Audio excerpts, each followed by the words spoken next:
Does one backward pawn actually lose bullet endgames? At 1400 to 1500, the player holding it lost 53.4% of those endgames and won only 38.3%. Chessanalysis.co checked 5,534 bullet games to see where this weakness starts costing real rating points. The first surprise is how common the problem is. Backward pawns appeared in 92.4% of the intermediate bullet games studied.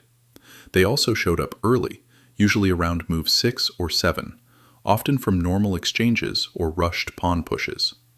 The second surprise, bullet is chaotic, but endgames still happen. At 600 to 800, only 18.9% of games reached an endgame.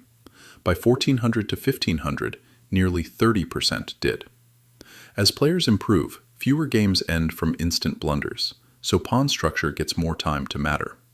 At lower ratings, the backward pawn is almost a coin flip, about 46% wins and 46% losses for the holder.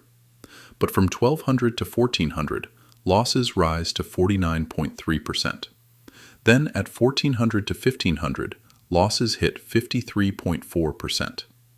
Stronger opponents know how to fix the pawn, attack it, and use the square in front of it.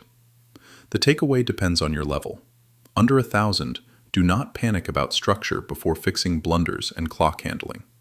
From 1,000 to 1,200, start noticing risky d-pawn and e-pawn pushes. Above 1,200, treat backward pawns as targets.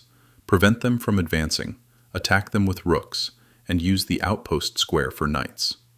Methodology. The dataset used Lichess Bullet games mapped to roughly chess.com 600 to 1500.